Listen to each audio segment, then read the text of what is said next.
smartphones or anything like that. Blackberries at that point in time, we didn't have that, and our cell phones didn't work, so we were all just kind of out there. And then I remember somehow ending up seeing on TV down more on Connecticut Avenue, there were TVs out, Mayflower Hotel. I remember I was with Sarah Taylor, who worked at the White House, and we were watching as standing with her when the buildings fell. So when somebody says post 9/11 that we've been at war, and it's called the war on terrorism, do you generally agree with that concept?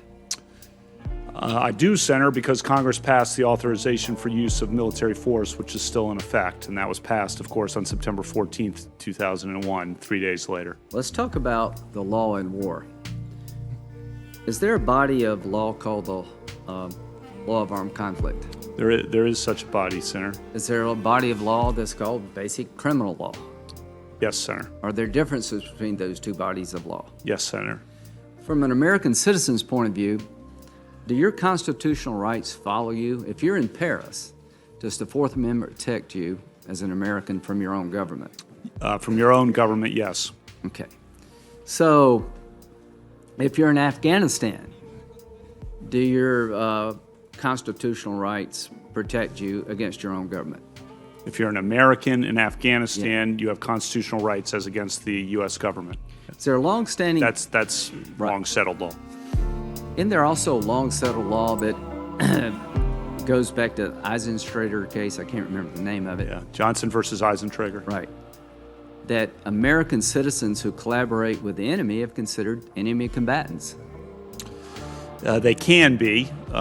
They can be. They're sometimes criminally prosecuted, sometimes treated in the military. Well, let's talk about can be. I think under Supreme Court precedent. Right.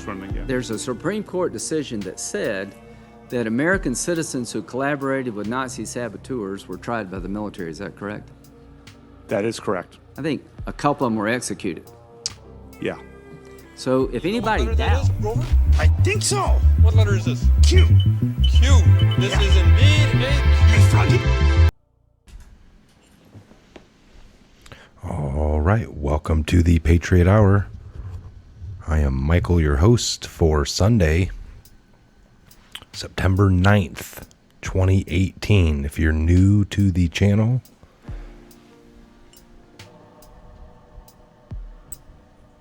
thanks for stopping in. All right, I had a hot mic. All right, folks, so we got some interesting things to get into here tonight. Again, we got Ben joining in.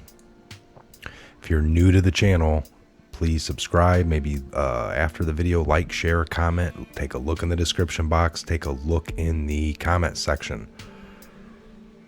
Other than just leaving a comment, take a look in the comment section. There's tons of patriots here willing to help you, lead you in the right directions, give you many of article to go over, and just in general point you in the right direction. Okay, so let's get right in here. All right, Ben is on the line. Yes, sir. Good to be on back again. Yes. All right, we're glad to have you here for sure. Love the intro, and I know that coming into this, we've been talking about a couple different topics and whatnot, and this is something quite interesting to get into tonight. Kind of a little different way of thinking about what's happening from the very beginning to what it is right now, almost 17 months later. Yeah. I agree. We are going to talk a little bit about what they were talking about. Military justice, military court versus some of these people. He was going over a few examples of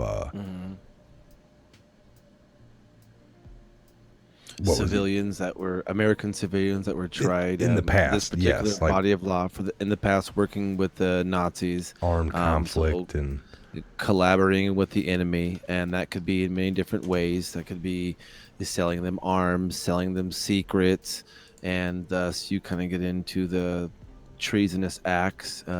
Collaborating with the enemy. That kind of all under the treason umbrella, if you will. So. That's very interesting. There's the law of armed conflict, according to Lindsey Graham, when he was trying to explain to the potential Judge Kavanaugh that also this is a different body of law, because you have your maritime law, that's its own separate body, of commerce and things of this nature. Then you have your law of the land, or common law, which is whatever's on top of land versus on top of water. Then you have all these different little type of bodies and structures. Civil law, you have juvenile law, you have criminal law, you have different bodies of law. Yeah, and they cited that Johnson versus Essen Trigger as being a precedent for declaring the American citizen an enemy combatant. So sometimes they're persecuted civilly, other times in the military is what Kavanaugh had said. So it just depended, he said. And I don't know what that depended mean, but I guess it would just be up to the people in charge at that period of time in history, whether it was like a colluded thing and they're not going to make anyone go down for a crime because it leads back to them. That's probably why in history we haven't seen it applied a lot. We've seen the crimes being broken or suspected of, but they always hit it real well. So Graham had went on to talk about the Nazi collaborators that resulted in cases of death, he said, I think, executed, right? Yeah. And Judge Kavanaugh was very clear, like, yep, like there was no explaining that question. He very clearly answered that in a very straightforward manner. And I also believe that. Go ahead. Yeah, no, you're right. He answered in a very well manner. I'm wondering why they were putting this out there in this manner that day. Like he was asking questions about this whole scenario. Either one of two things. It's like getting the public to know what's already happened in the past, and this is an explanation that's been done before, and because these things are going to come to light, or it's going to be happening here very soon. That's the big thing. Following the whole queue, and it's like some of it has always been, we get the knowledge and it happens in the future and proves everything that it was a month before. Some of it seems to be given to us 6, 7, 8 months ago, and here it's coming true now. So I'm still baffled on some of it. Military tribunals, for one, did they already happen? If they did, we wouldn't know until somebody just decided to release it and tell us. But I agree. Because it's about the severity of the crime. I mean, you have treason of information. You have treason where one individual is physically harming and doing treasonous physical violence to another person. Within this, there's that. And I would have to agree with you on that as well. I believe that they're bringing this other body of law that's not really talked about, not really used, not really needed to have been enacted, but bringing it to light, letting those who are either getting ready to bring the hammer down, the Q group, if you will, or letting those at play, or those who are going down, saying, hey, this is a body of law that we can also go on, or like you said, or according to the little movie hypothesis, where this has already happened. 80% of it, according to Q, is private, 20% of it's public. These things have already happened. This is the body of law that they've used. Just letting you guys know when this all comes out, why we're doing what we're doing, because we use this body of law. Is this correct, Judge Kavanaugh? Can we, does this type of law exist? Yes, it does. So there's many different avenues that I believe they can take, and I believe the severity of what comes out, and of course, what has been coming out is just quite sickening. So I agree. Now they're talking about the executive order that Trump put in that takes effect this January 1st, coming up on January 1st of 19. It talks about any crimes that were given like a pardon by Obama under the Obama administration for things back then, that I don't know if they can be tried under this new one now, because even it covers past items before that in a different manner. What we had talked about on that particular executive order is from January 1st, 2019, moving on. No matter what president, what's happening, who happens, if this ever were to happen, there are fundamental procedures in place.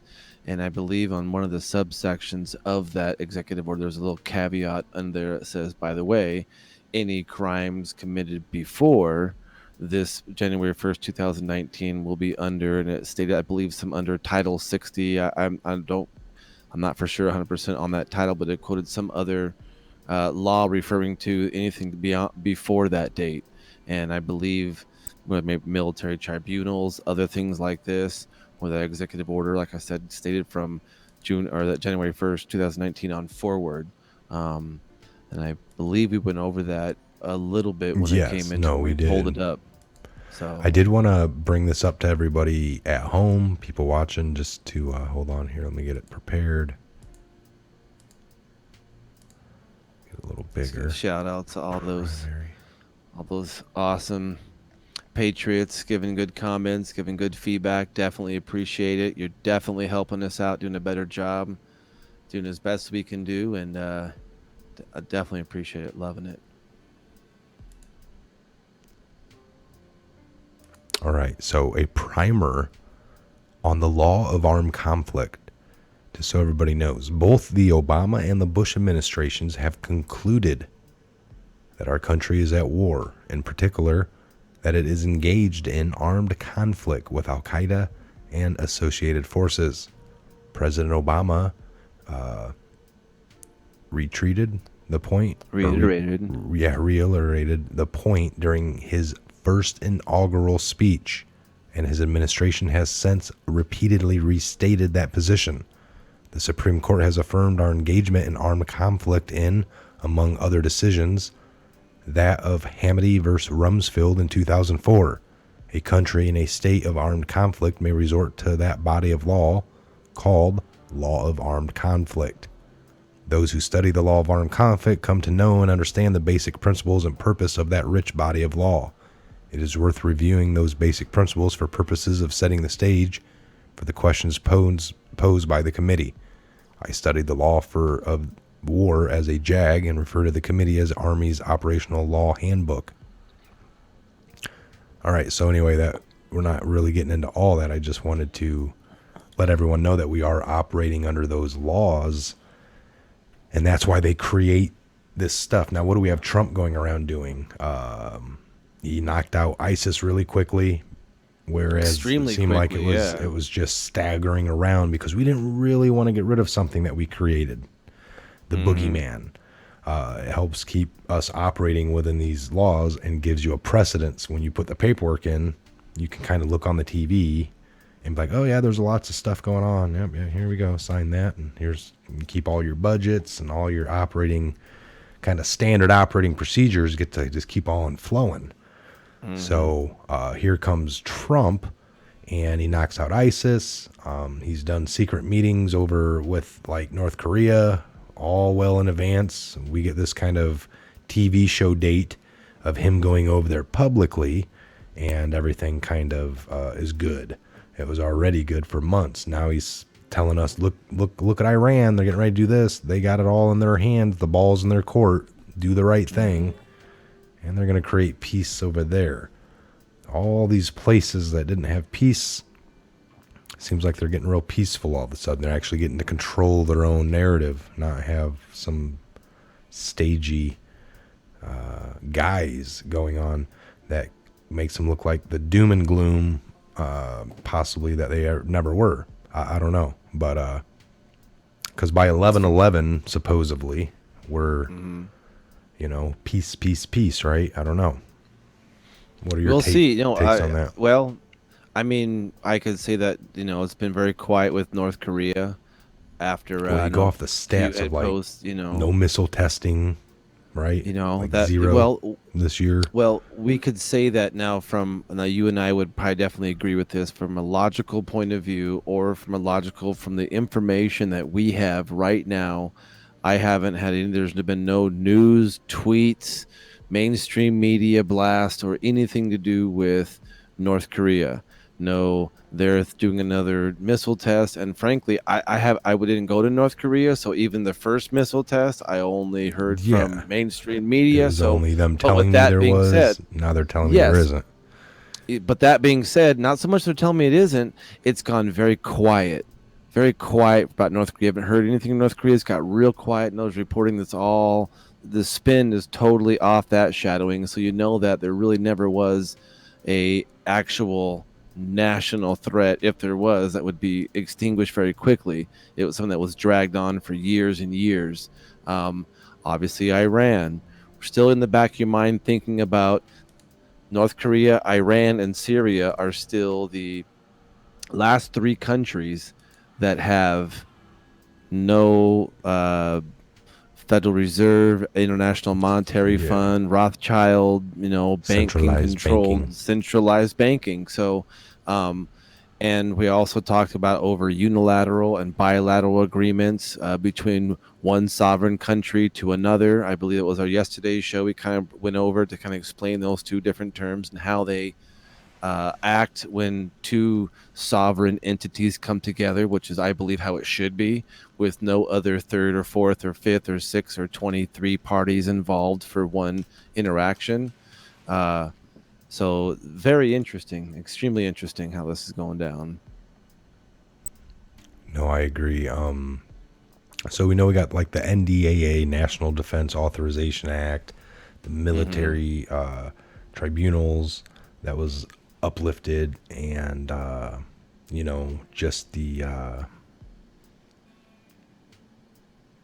all the different acts that came in right after 9/11. The Patriot Act, the NDAA. It's just, and then you look into the law arm of conflict. So we operate in a special manner. Things are elevated in the way the military can work. The way local law enforcement can collaborate, military, how Tap they into can certain work, and resources, like yes, it uplifted goes. systems. So this is 6/7/2017, introduced into the House, National Defense Authorization Act for the fiscal year of 18, which we're operating under now, I would assume. You want to go ahead and read this here?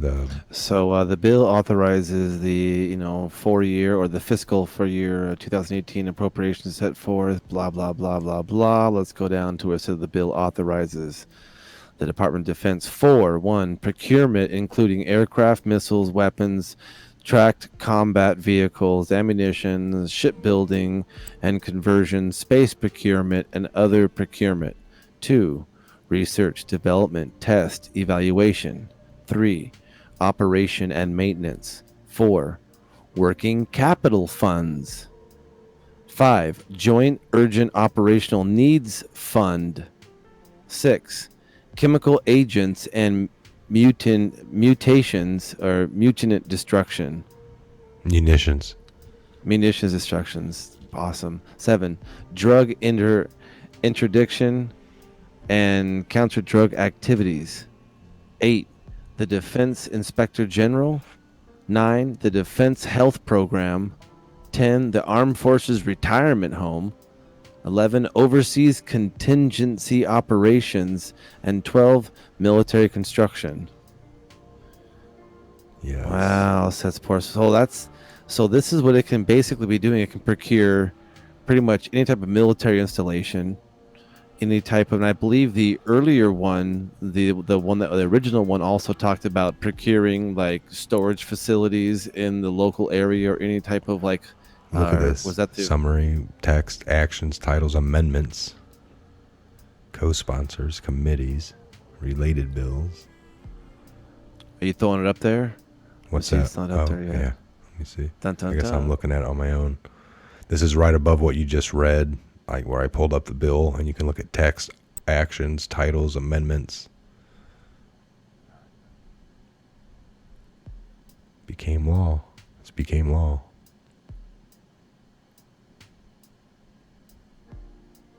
National Defense Authorization Act. Kind of search for anything in this system here, folks. Congress.gov. Trusted website.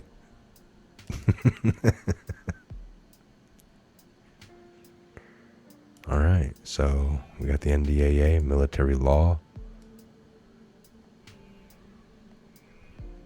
You can find all kinds of things if you wanted to look that up.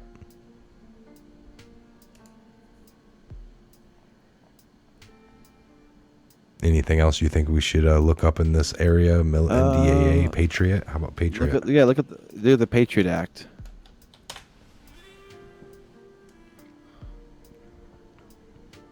So I'll probably go to like a .gov. Just go to or how stuff works. Keep it simple. Keep it simple. I'll read some of this here. All right, this is a picture of the Homeland Security National Operations Center, U.S. Department of Homeland. Photo courtesy of the Patriot Act is a U.S. law. See how they named it real cool? The Patriot Act. It's a good thing for all the patriots. The Patriot Act is a U.S. law passed in the wake of September 11th. It was passed I think the next day or on the 14th. In the wake of September 11th, 2001 terrorist attacks. Its goals are to strengthen domestic security and broaden the powers of law enforcement agencies with regards to identifying and stopping terrorists. The passing and renewal of the Patriot Act has been extremely controversial. Supporters claims that it has been instrumental in a number of investigations and arrests of terrorists, while critics counter the act gives government too much power, threatens civil liberties, and undermines the very democracy it seeks to protect. Let's take a look at what the Patriot Act is, the support and criticism behind it, and if the Patriot Act is really working. Main provisions of the Patriot Act. The Patriot Act full title is Uniting and Strengthening America by providing appropriate tools required to intercept and obstruct terrorism. Act of 2001.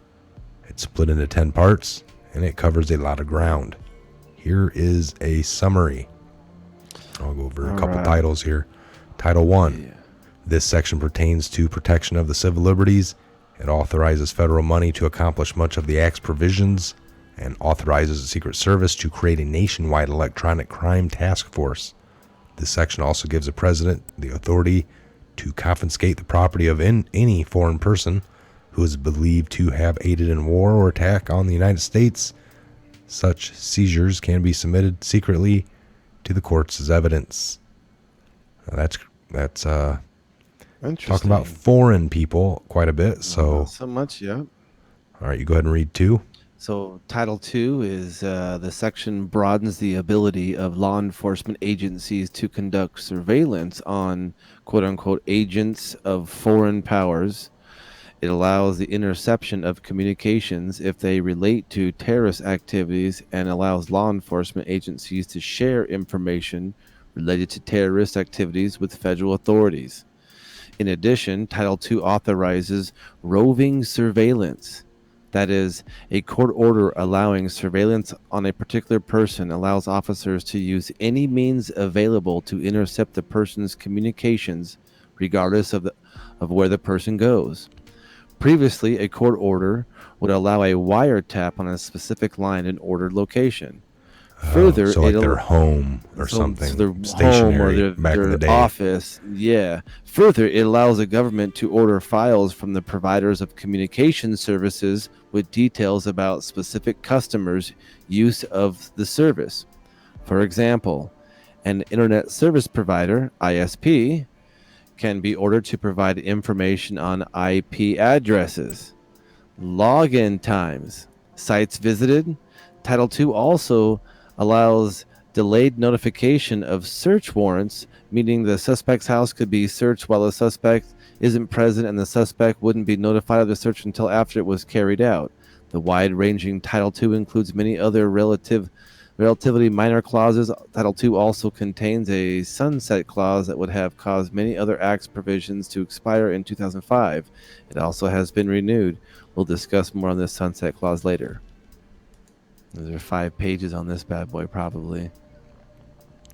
Title 3. This section of the Patriot Act is aimed at cutting off the financial support of terrorist groups, as provisions requiring banks to take steps to prevent money laundering, allows law enforcement agencies to gather information from banks, and creates longer prison terms for money laundering and smuggling. Title 4. This section has provisions intended to strengthen border security. It authorizes increased funding for border patrols, customs officials, and immigration officials. Foreigners with ties to terrorist organizations are banned from entering the United States. and monitoring of foreign students is expanded by Title IV. Okay, go ahead and read Title V. Title V, the most important part of Title V is the use of national security letters, NSL. And NSL is a demand for release of information and paperwork related to a person under investigation. The Patriot Act makes NSLs much stronger, allows them to be used against U.S. citizens, and contains a gag order preventing a target of an NSL from ever knowing it or telling anyone else about it. There is no judicial review or need to probable cause, and the NSL is requested and issued. That's interesting. If once it's issued, even U.S. citizens, you can't tell anybody and anybody else about it, and there's no judicial review about it. That's pretty interesting. National security letters. Oh, yeah. That's interesting. Title VI. The section This contains section provisions. contains provisions for providing financial compensation to the victims of the terrorism and their families. Phew. This section contains provisions for providing financial compensation to the victims of terrorism and their families. So that would be like for the 9/11. I think they, deem that. Or what terrorism. about these illegal immigrants coming in and committing crimes and these people dying? And didn't Trump on one of his had talked about who MS-13 gang members from over the border came and like killed somebody's daughter or something like that? Yeah. So wow. All right, go ahead and read Title the next one. VII authorizes a budgeting for increased sharing of information between law enforcement agencies and jurisdictions are contained in this section. Titles 8, the Patriot Act. The portion of the Patriot Act adds several crimes to the list of things considered acts of terrorism, including attacking a mass transit system, using a biological weapon, supporting terrorism, and computer hacking. The penalties terrorist crimes are also increased. So the penalties for terrorist crimes are also increased. This portion of the Patriot Act adds several crimes to the list. So they add this is mass transit systems, or putting stuff in the subways. If you're buses, supporting terrorism, what about Antifa and things like supporting this? Computer hacking. Yeah, exactly. Clinton's server that she I got hacked or something, right? Yeah. All right. This is Title IX. This section creates a method for sharing of national intelligence information between government agencies. It'd be like the Five Eyes, all these things that have happened. That's where it would come out of, Title IX. So then Title X, the final section of the Patriot Act, contains a number of relatively minor and miscellaneous provisions. All right, we're probably not going to go over this whole article by any means, but so the Patriot Act has come under fire for a number of reasons. It was passed very quickly, just over a month after September 11th terrorist attacks, and Congress spent very little time reading and debating on it. By some accounts, less than 48 hours passed between the presentation of the bill's final wording and the law passing in both houses of Congress, leading to some doubt whether many members of Congress actually read the lengthy and complex bill. However, Senator Russ Feingold, a Democrat from Wisconsin, was the only senator to vote against the act, while several members of House of Representatives joined his dissent or abstained from voting at all. Critics contend that such a crucial and sweeping piece of legislation deserved more through deliberation. There are fears that the Patriot Act reduces or removes many of the civil liberties enjoyed in the United States and guaranteed by the Constitution. The right to privacy, not specifically mentioned in the Constitution, but supported by numerous Supreme Court decisions, and freedom from unreasonable searches and seizures are the most notable infringements due to the expansion of the government's ability to conduct wiretaps, obtain NSLs, no sign search warrants, basically. I can't remember what that NSL stood for. National security letters. National security letters, and perform searches without notification. The Department of Material Witnesses and terrorist suspects without access to lawyers, hearings, or any formal charges are seen as erosions of the Fifth and Sixth Amendment, rights of due process, and trial by jury, respectively. And he also touched on the Fourth Amendment too, no right for search and seizure of private property and things of this nature. So, just to kind of give you guys just a heads over of these, two little acts where they're surprisingly they're in law. This is, now the current administration may be changing, maybe reforming, these different laws. But you see that most definitely there's some, different nooks and crannies inside the Patriot Act. Yeah, no, the Patriot Act has kind of got a lot of people scared, folks. It's you can be, your doors can be kicked in the middle of the night. They can kind of without any kind of warrant, any kind of judge's approval, you can basically be knapsacked in the middle of the night, wake up, not know where you're at, be put on a plane, and literally wake up in one of the hundreds of detention centers that they have in different cities, different places around the world. And you could be screaming for your lawyer. They'll tell you you're not entitled to one. You've been charged with terrorist crimes, and you can actually be put to death and never see a jury, never have a lawyer, never get a call home. Your family and friends could wonder where you're at.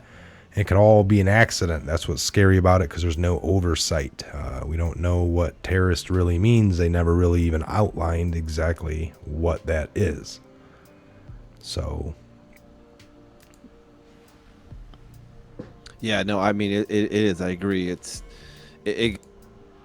scary, and what the scarier part is even if somebody points a finger at you and accuses you of supporting terrorism, they can come down with the full might of this particular act, which was a very mighty hammer.